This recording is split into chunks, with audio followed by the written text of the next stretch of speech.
창세기 12장 1절에서 3절까지의 말씀. 우리 혹시 에코 들어갔나요? 우리 에코 좀 빼주시면 좋을 것 같아요. 창세기 12장 1절에서 3절까지의 말씀. 우리 다 같이 우리 한 목소리로 다 같이 합독해서 읽겠습니다. 시작. 주님께서 아브라함에게 말씀하셨다. 너는 내가 살고 있는 땅과 내가 난 곳과 너희 아버지 집을 떠나서 내가 보여주는 땅으로 가거라. 내가 너로 큰 민족이 되게 하고 너에게 복을 주어서 내가 크게 이름을 떨치게 하겠다. 너는 복의 근원이 될 것이다. 너를 축복하는 사람에게는 내가 복을 베풀고 너를 저주하는 사람에게는 내가 저주를 내릴 것이다. 땅에 사는 모든 민족이 너로 말미암아 복을 받을 것이다. 아멘. 오늘 예배 가운데 너무나 잘 오셨습니다. 하나님이 우리의 예배 가운데 함께 하실 것입니다. 또 우리 삶의 또 처소에서 또 이제 또 우리 또 몇 분의 또 우리 지체들은 또 이제 코로나 양성 반응으로 또 한 주간 쉬게 됩니다. 잘 회복될 수 있도록 여러분 같이 오늘 또 예배 또 말씀 마치고 또 기도하는 시간에 또 치유의 또 은혜가 있을 수 있도록 함께 기도해 주시면 감사하겠습니다. 예, 여러분 저녁 드시고 오셨습니까? 예, 네, 그래요. 우리 양 집사님 몸 괜찮으세요? 살이 좀 빠지신 것 같아요. 그렇죠? 코로나 때 좀 입맛이 없으셨나 봐요. 다이어트. 그래요. 여러분 양 집사님 보세요. 살 한 3kg 제가 봤을 때 볼살도 그렇죠 빠지셨죠? 예. 그래요. 우리 홍삼으로 잘 회복하시길 바랍니다. 홍삼 드시면서 잘 회복하셨으면 좋겠습니다. 우리가 이제 오늘 이제 이번 주 이제 창세기 12장부터 이제 50장까지 읽고 있습니다. 우리가 지난 시간 창세기 1장부터 11장까지는 성경 전체의 어떤 DNA가 또 담겨져 놓은 아주 중요한 또 일반 역사를 다루고 있다고 말씀을 드렸죠. 그렇죠? 그래서 어쩌면 성경의 뭐 모든 부분이 다 중요하지만 가장 핵심이며 모든 DNA가 담겨져 있는 창세기 1장부터 11장까지의 내용들이 너무 중요하지 않을까 생각이 됩니다. 여러분 우리의 신앙은 기독교는 창조로부터 시작됨을 믿습니다. 할렐루야. 그래서 이 창조가 무너지면 신앙의 모든 게 무너지죠. 그래서 사단은 끊임없이 이 진화에 대해서 창조가 거짓되고 진화가 되었다. 여러분, 그러니까 뭐 창조 과학자 중에서도 창조론에서도 뭐 여러 가지 뭐 빅뱅을 인정하는 창조론도 있고 여러 가지 다양한 입장들이 있습니다. 어쨌든 그 빅뱅도 뭐 그렇게 주장하는 또 그런 과학자들도 그것 또한 하나님의 창조다. 하나님 어떤 과학의 그 원소를 폭발시켜서 한순간에 폭발시켜서 에너지를 통하여서 뭐 빅뱅으로 우주를 만들었다. 이렇게 뭐 주장하는 과학자들도 이렇게 믿음의 과학자들도 있긴 합니다. 어쨌든 진화는 우연이라는 거죠. 하나님의 존재와 창조주를 인정하지 않는 거죠. 우리는 어떤 방식으로 하나님이 창조하신지 모르겠지만 어쨌든 창조주는 살아계시고 존재하시며 그분이 바로 우리가 믿는 하나님이라는 사실인 것이죠. 그래서 우리의 신앙은 언제나 이 창조 신앙을 기반으로 우리의 시작된다라고 말씀을 드렸습니다. 그래서 과학은요 신앙과 배치가 되고 대조되는 것이 아니라 과학은 하나님의 창조의 신비를 밝혀내는 것뿐입니다. 할렐루야. 그렇죠. 과학자들 여러분 그 유튜브에도요 서울대 신실한 과학자들 그 인터뷰들이 많아요. 그래서 신입생이 올 때마다 그 서울대 교수들이 그 신입생들 믿음의 신입생들이 어떻게 대학생활 하라는 그런 뭐 인터뷰들이 많이 있습니다. 그러니까 똑똑한 사람은 과학자는 뭐 믿음이 없고 그렇지 않죠. 둘 다 창조든 진화든 신앙으로부터 시작된다. 진화도 증명할 수 없기에 논증할 수 없기 때문에 신앙이다라고 말씀을 드렸습니다. 여러분 성경의 전체의 주제 바로 그 선악과를 통하여서 성경의 뿐만 아니라 우리의 삶의 진짜 주인이 누구인가, 진짜 왕이 누구인가라고 말씀을 드렸죠. 그래서 이 선악과는 하나님이 우리의 창조주시고 우리는 지음받은 피조물이라는 사실을 말씀을 드렸습니다. 그다음에 그렇게 선악과의 사건이 나온 다음에 중요한 사장에 보면은 인류가 두 개의 계열로 나눈다고 말씀드렸죠. 어떤 계열이었습니까? 그렇죠. 셋 계열. 그렇죠. 가인이 아벨을 죽였죠. 그래서 하나님이 아브라함에게 아브라함이 아니죠. 아담에게 아벨 대신 셋을 주셨죠. 그렇죠. 이제 셋으로 대표합니다. 그래서 셋 계열과 가인 계열. 그래서 어떻게 나눕니까? 선악과를 중심으로 해서 하나님을 인정하는 공동체, 하나님을 인정하지 않는 공동체, 또 다른 말로는 하나님을 예배하는 공동체, 하나님을 예배하지 않는 공동체가 창세기 3장 이후로 선악과 사건 이후로 쭉 이어진다라고 말씀드렸습니다. 이게 전체 흐르는 그런 내용들이죠. 그래서 우리가 성경 읽다 보면 이상하게 몇 명의 인물들에게 주목하고 있는 인물들이 있었잖아요. 그렇죠? 뭐 가인, 라멕, 네피림, 니무롯. 그러니까 이런 사람은 하나님을 모시지 않는 그 공동체 사회 가운데 왕으로 지배하는 사람, 힘센 사람. 그래서 하나님 대신해서 인간 사회를 다스리는 그런 왕을 얘기하고 있다라고 말씀을 드렸습니다. 예, 그래서 오늘 여러분 창세기 12장을 시작하면서 중요한 것이 있다면 우리가 성경을 읽어 나가고 또 성경을 믿으면서 중요한 것은 이 성경이 언제나 역사적인 사실 위에서 읽어야 된다라는 사실입니다.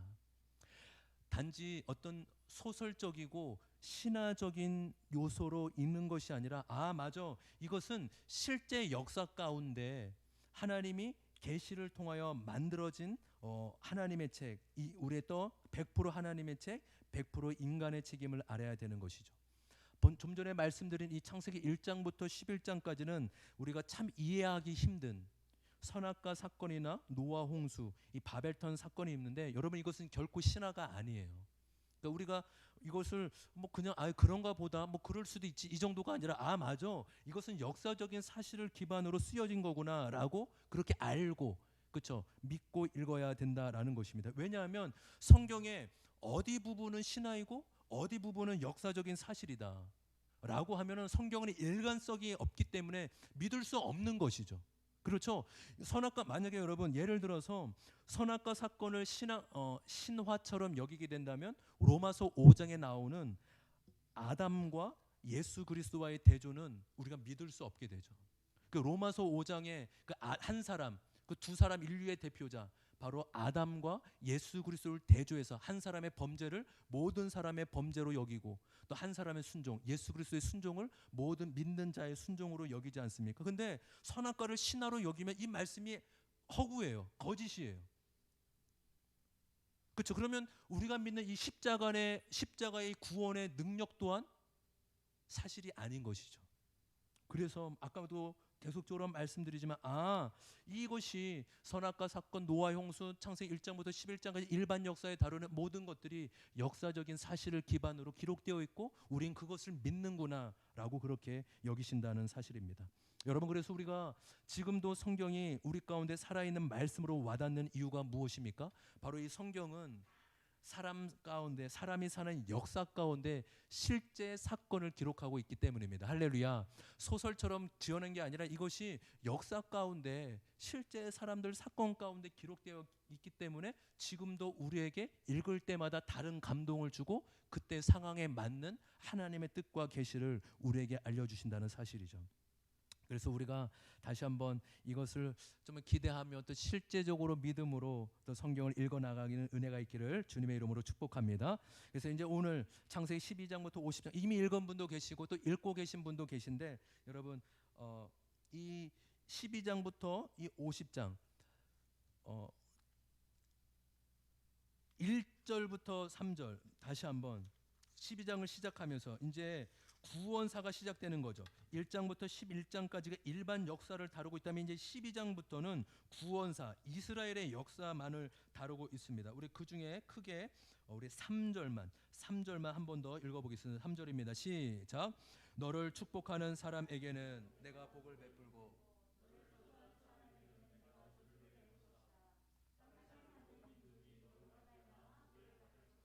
아멘. 여러분 어떤 색봉울펜이나 또 이렇게 형광펜이 있으면 이 말씀 1절, 2절, 3절 이렇게 밑줄을 치면 너무 좋을 것 같습니다. 여러분 이제 일반 역사가 끝나고 이제 구원의 역사, 구원사가 시작될 때 처음 1절, 2절, 3절로 시작됩니다. 우리가 먼저 이것을 읽어 나가면 한 가지 질문해 봐야 될 것은 왜 하나님께서 아브라함을 택하여 이스라엘 나라를 세우셨냐라는 것입니다. 여러분 구약은요 어디 나라의 이야기입니까? 그러니까 이스라엘 한 나라에 대한 이야기죠. 그렇죠? 왜 하나님께서 이 아브라함이라는 사람을 택해서 왜 이스라엘 나라를 세우시고 시작하셨나?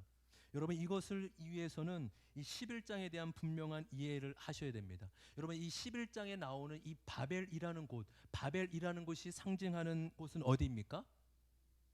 어디였죠? 이 바벨? 바로 세상 나라죠. 세상 나라. 그렇죠. 세상 나라를, 바벨은 세상 나라를 의미합니다. 그래서 여러분, 이 바벨, 바로 하나님을 인정하지 않는 사람들이 모인 곳에 그 중에 힘이 센 사람이 나라의 왕이 됩니다. 그리고 이 바벨이라는 뜻이 무엇이죠? 하나님이 흩으신다, 다시 말해 심판하신다라는 의미입니다. 하나님을 인정하지 않는 나라는 결국 어떻게 해요? 멸망당한다. 심판하신 달을 창세기 11장을 통해 보여주신다는 것입니다. 한마디로 끝났다라는 거예요. 너희는 어차피 세상 나라, 너희는 어차피 멸망당하고 심판받는다. 이것이 창세기 11장의 얘기입니다. 그래서 성경은요, 더 이상 세상 나라에 대해서 이야기하지 않아요. 어디에서 얘기 나옵니까?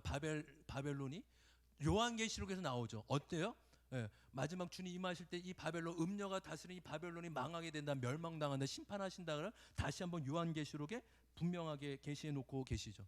그래서 이미 바벨 세상 나라는 창세기 11장에 끝났구나, 멸망당하고 심판받았구나라는 것을 성경은 분명하게 보여주고 있는 것입니다. 여러분, 그렇다면 세상 나라는 정말 이대로 끝날 건가요? 세상 나라들은 하나님을 모르는 죄니까, 그래 너희들은 어차피 불에 탈 멸망당할 나라야, 너희는 가만히 놔두고 나는 내 나라 아브라함을 택해서 내가 이스라엘 나라만 사랑하겠다라고 하셨을까요? 그렇지 않은 거죠. 무엇입니까? 바로 아브라함 통하여서 세우실 그 나라를 통하여 모든 민족이 복을 받게 하시려는 하나님의 계획이 담겨져 있습니다. 할렐루야. 다시 한번요. 창세기 3장에 보면은, 창세기 12장 3절에 보면 뭐라고 했습니까? 아브라함아, 내가 너를 통하여서 네가 복의 근원이 되게 할 거야. 왜 복의 근원이 되게 하신다고요? 바로 아브라함을 통하여 모든 민족, 모든 백성이 복을 얻게 하시기 위한 하나님의 부르심, 하나님의 계획이 담겨져 있다라는 것입니다. 여러분, 여기서 말하는 복이란 무엇입니까?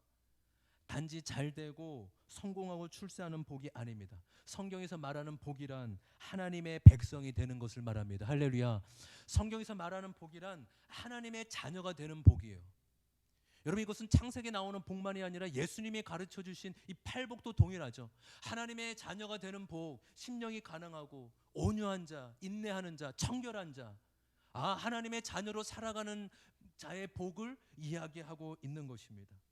여러분, 그래서 우리는 이 복, 하나님께서 아브라함을 통하여서 세상 나라가 멸망으로 끝나는 것이 아니라 분명히 아브라함, 이스라엘 백성을 통하여서 세상 나라를 구원케 하시겠다라는 하나님의 뜻이 담겨져 있다라는 것입니다.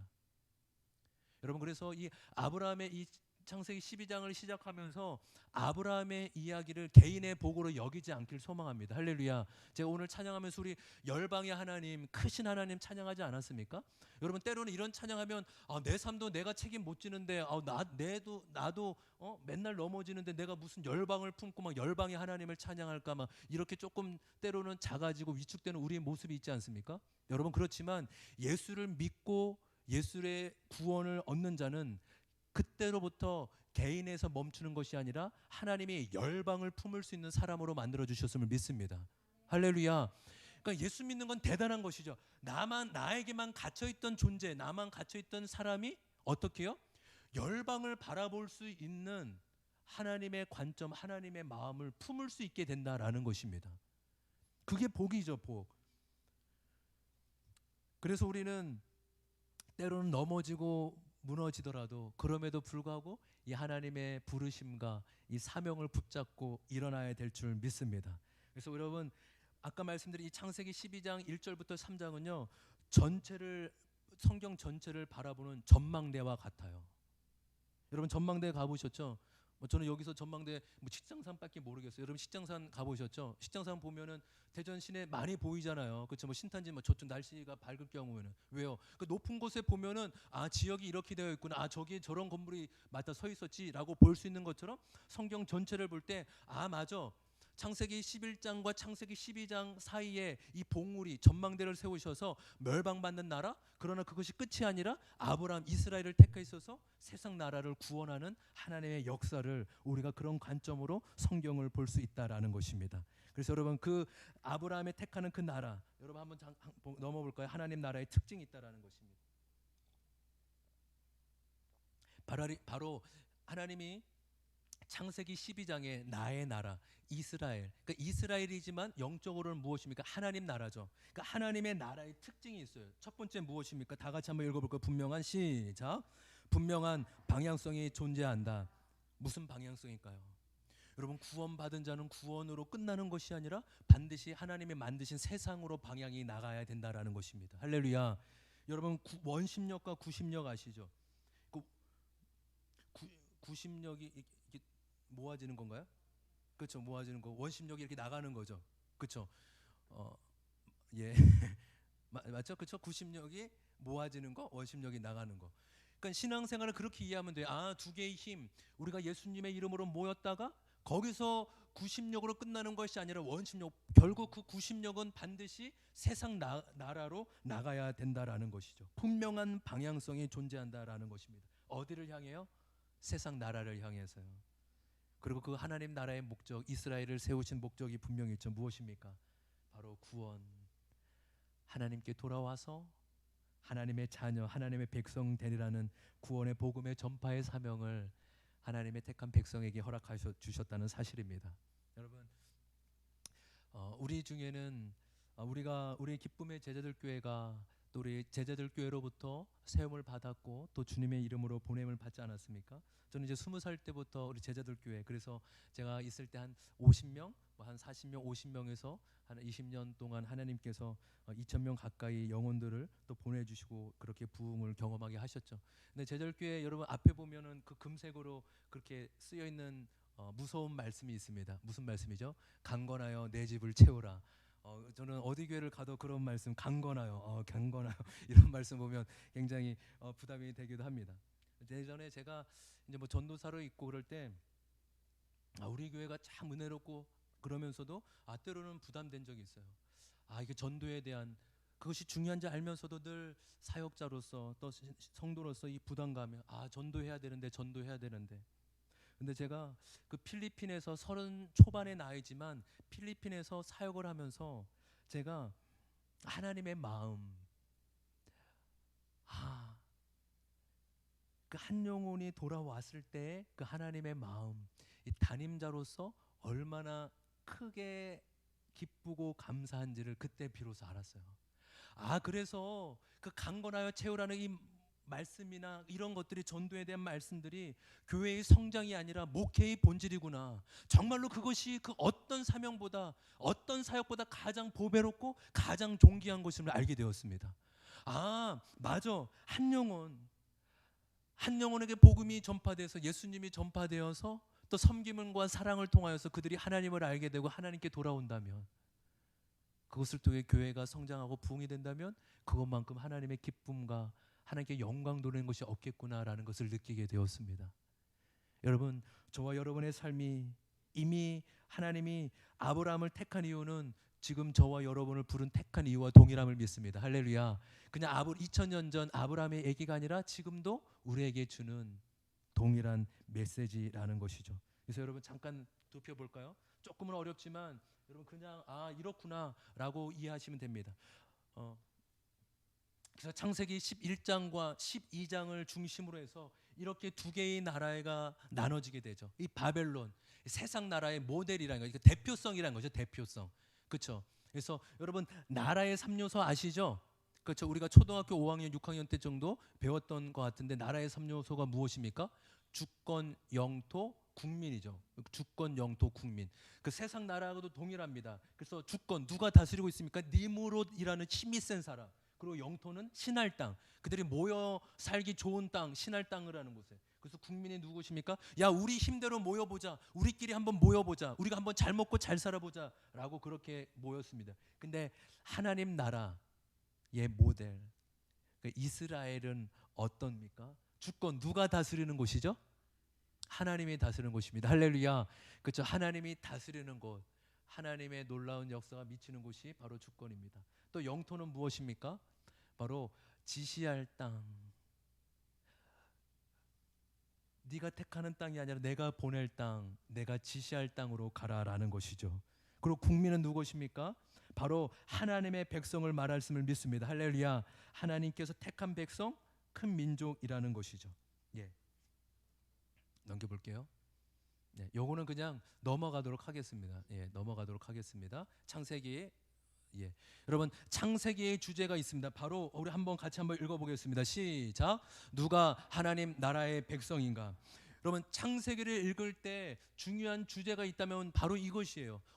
그렇다면 누가 하나님 백성이지? 여러분, 창세기 그 족장사 12장부터 50장을 한 문장으로 요약하면 이거잖아요. 아브라함이 누구를 낳죠? 아브라함이 이삭을 낳고 이삭이 야곱을 낳고, 그러니까 아브라함의 하나님, 이삭의 하나님, 야곱의 하나님, 이 족장, 그리고 야곱이 12자녀들, 12아들을 낳는 이야기잖아요. 그렇죠? 그런데 그것이 맞지만 그렇다면 도대체 누가 하나님의 나라의 백성인가? 이것은 성경의 가장 큰 관심사죠. 그렇죠? 누가 하나님 나라에 들어가는가? 어떻게 해야 구원을 받는가? 이것이 성경의 가장 큰 핵심 아닙니까? 그 성경은 이 창세기 이 부분을 통하여서 아브라함과 이삭과 야곱의 삶을 통해 구원의 원리를 가르쳐서요. 먼저 아브라함 봅시다. 아브라함. 여러분, 아브라함 하나님께서 어디에서 불러내셨습니까? 갈대아 우르에서. 그렇죠? 갈대아 우르에서 하란으로 이렇게 불러내시지 않습니까? 아브라함이요, 여러분, 원래 하나님을 믿는 사람이었을까요? 그렇지 않아요. 이 갈대아 우르라는 것은 우상을 섬기는 곳이었어요. 하나님을 몰랐고 오히려 우상을 섬기던 자였죠. 그렇죠? 근데 하나님이 그를 불러내셔서 민족의 조상으로 삼으셨습니다. 여러분, 구원을 얻는 하나님의 백성은 누구입니까? 하나님께서 불러내신 사람이 하나님의 백성인 것입니다. 할렐루야. 지금 그러니까 창세기 읽을 때 어떤 게 주제라고요?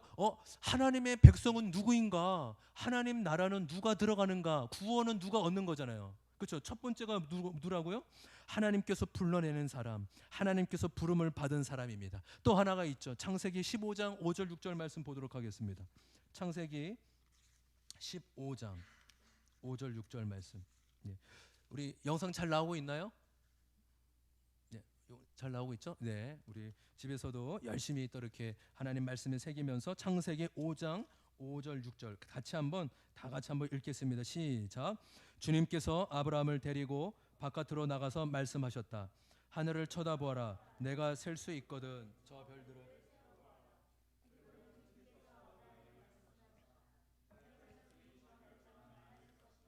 아브라함이 주님을 믿으니 주님께서는 아브라함의 그런 믿음을 의로 여기셨다. 아멘. 할렐루야. 이 6절의 말씀, 하나님이 먼저 아브라함을 불러서 이 별들을 보여주시잖아요. 근데 어떻게 하였습니까? 아브라함이 하나님을 어떻게 해요? 하나님을 믿으니. 하나님께서 아브라함을 그런 믿음을 뭐로 여기셨다고? 의로 여기셨다라는 것입니다. 여러분, 하나님의 백성, 하나님 나라는 누가 들어갑니까? 바로 믿음으로 들어갈 수 있다라는 것을 보여주고 있습니다. 믿음의 자녀, 하나님을 믿는 자가 믿음의 조상으로 불려진다라는 것입니다. 여러분, 그래서 우리가 믿음의 조상으로 할 때 아브라함이 자주 등장하잖아요. 왜요? 바로 이 믿을 수 없는 그때 아브라함은 믿음으로 하나님을 바라봤고 하나님을 의지하였기 때문입니다. 우리가 이성으로 이해가 안 되고 때로는 우리의 상식으로는 이해가 안 돼 하더라도 살아계신 하나님을 신뢰하며 의지하며 나아갈 때 하나님께서 그 믿음을 기뻐 받아주실 줄 믿습니다. 두 번째로 야곱의 생애예요. 여러분, 야곱이 2명의 쌍둥이 아들을 낳죠. 누구입니까? 그러니까 야곱과 에서잖아요. 그렇죠? 인간적인 기준으로 보면 누가 더 나은 사람일까요? 그렇죠. 에서가 더 낫습니다. 여러분, 야곱이 더 나쁜 사람 같이 보여요. 야곱은요, 일도 잘 하지 않았던 것 같아요. 근데 그때는 이제 사냥하면서 짐승 잡아와서 이렇게 먹이고 해야 되잖아요. 그때 뭐 짐승도 잘 하지 않고 형한테 조건을 걸어서 장자를 팔고 또 아버지를 어떻게 했죠? 속이죠. 그러니까 한마디로 야곱은 속이는 자입니다. 근데 하나님이 에서가 아니라 누구를 택하셨습니까? 야곱을 택하셨습니다. 근데 그 야곱을 언제 택하신지 아세요, 여러분? 그 어머니 뱃속에서부터, 그렇죠? 엄마 뱃속에서부터 하나님께서 에서가 아니라 동생인 야곱을 택했다. 에서가 동생을 섬길 것이다라고 그렇게 말씀하고 있는 것이죠. 여러분, 이 성경을 보면서 참 이상합니다. 하나님께서 누구는 택하시고 누구는 선택하지 아니하시고, 바로 이것을 통해서 우리가 알 수 있는 것이 있는데 바로 무엇이죠? 바로 하나님의 주권이라는 것입니다. 할렐루야. 하나님의 주권이라는 단어는 성경에 나오지 않지만 성경이 맞아, 하나님의 누구는 택하시고 누구는 택하지 않으셨구나, 이것은 우리에게 달려있는 것이 아니라 하나님께 달려있구나. 그래서 칼빈은 무엇을 얘기하죠? 여기는 조건이 없기 때문에 무조건적인, 조건이 없는 선택이다라고 말씀하고 있는 것입니다. 여러분, 저와 여러분이 다른 어떤 보다 더 착하고 선해서 하나님 우리를 택하셨나요? 그렇지 않죠. 우리보다 착하고 선한 사람이 얼마나 많겠습니까? 그럼에도 불구하고 하나님이 우리를 택하시고 우리를 부르셨다라는 사실입니다. 왜요? 그래서 여러분, 성경을 볼 때 도덕률의 관점이 아니라 은혜의 관점으로 우리가 바라보아야 될 줄 믿습니다. 그러니까 도덕, 성과 악의 기준으로 보면 성경이 이해가 되지 않아요. 여러분, 말씀하고 있잖아요. 성경도 무엇을 말씀하죠? 율법 하나 어긴 자나 율법 전부를 어긴 자나 똑같이 다 하나님 의에 이르지 못한다라는 거예요. 그러니까 우리는 계속 저 사람 착해, 저 사람 악해. 그러니까 하나님에게는 똑같다고요. 그 요즘에 그 이은혜인가 김은혜인가요? 이름, 예? 그렇죠, 맞죠, 김은혜. 진짜 나쁘잖아요, 그렇죠? 진짜 나쁘고 그죠, 말도 안 됩니다. 진짜 말도 안 되는 사람인데, 여러분 그 친구죠. 32-3살밖에 안 된 것 같아요. 그 친구도 구원 받아야 될 영혼입니다. 진짜 이거 말도 안 되고 억울하고 뭐 죽은 사람 말도 안 되지만 어쨌든 우리가 하나님의 또 성경의 말씀에 의하면 율법을 하나 어긴 자나 율법 전부를 어긴 자나 똑같다고. 그 누구도 정죄할 수 없다. 뭐 나쁘고 우리가 그렇게 볼 수는 있지만 그 영혼도 하나님 앞에서는 구원받아야 될 죄인 중에 한 명이라는 것이죠. 여러분, 그래서 아까 말씀드린 대로 하나님의 택함, 이것을 무엇이라고 얘기할까요? 바로 하나님의 은혜라고 얘기하는 것입니다. 여러분, 하나님의 나라는, 하나님의 백성은 누가 됩니까? 하나님의 은혜를 입은 자가 하나님의 백성인 것입니다. 할렐루야. 하나님의 은혜를 입은 자, 그것이 바로 하나님의 백성, 하나님 나라의 소유된 택함 받은 백성이라는 것이죠. 야곱은 12명의 아들을 낳습니다. 이들이 후에 이스라엘의 12지파가 되는 것이죠. 야곱의 12지파, 그래도 우리가 기본적으로 좀 이렇게 알고 가시면 좋을 것 같죠. 그렇죠? 야곱은 4명의 아내를 통하여서 12명의 아들을 낳습니다. 그래서 레아에게서는 루벤, 시므온, 레위, 루다, 이사갈, 스불론, 그리고 비라, 그렇죠? 라헬의 여종이었죠. 비라에게는 단과 랍달리, 실바에게서는 gad과 아셀, 라헬에게선 요셉과 베냐민. 그렇죠. 여러분, 그 예수님께서 아브라함, 이삭, 야곱, 그 다음에 누구의 지파를 계속적으로 이어서 이렇게 믿음의 계보, 또 예수 그리스도가 이렇게 탄생하셨습니까?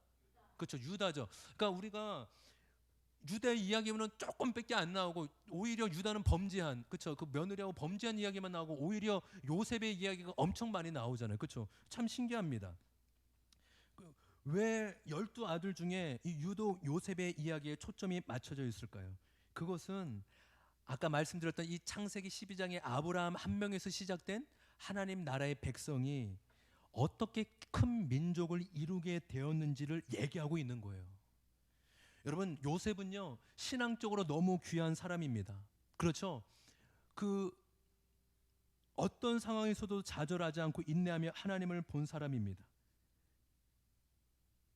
그런데 창세기의 주제는 요셉이 어떻게 훌륭한 사람이 되었느냐, 어떻게 비전을 이루었느냐, 이것이 창세기의 주제가 아니에요. 오히려 그것을 보면서 어떻게 하나님의 나라가 요셉을 통하여 이루어졌느냐가 성경에 얘기하고 싶은 거예요, 우리에게. 할렐루야. 그렇죠? 넌 요셉 같은 사람이 되라.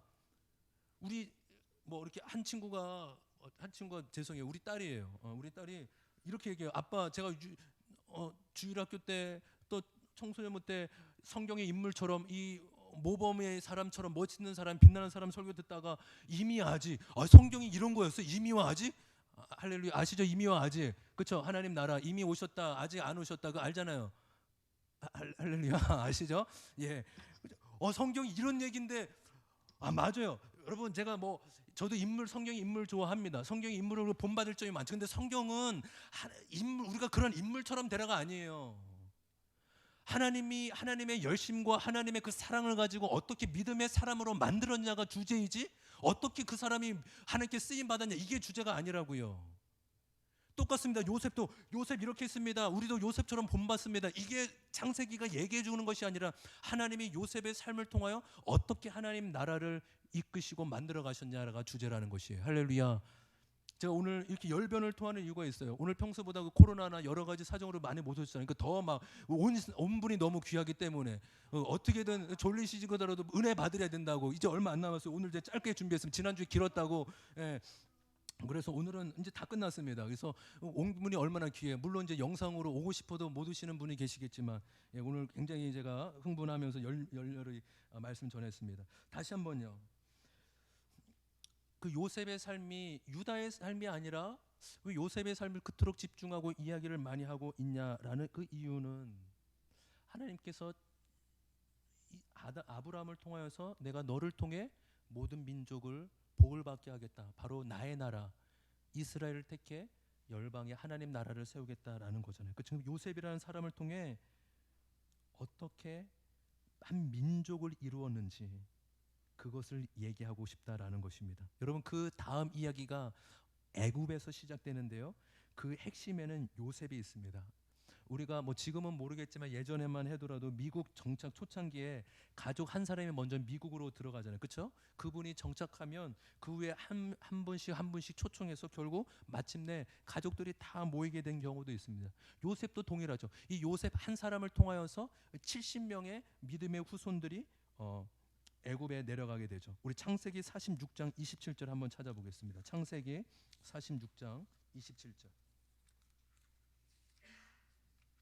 창세기 46장 27절입니다.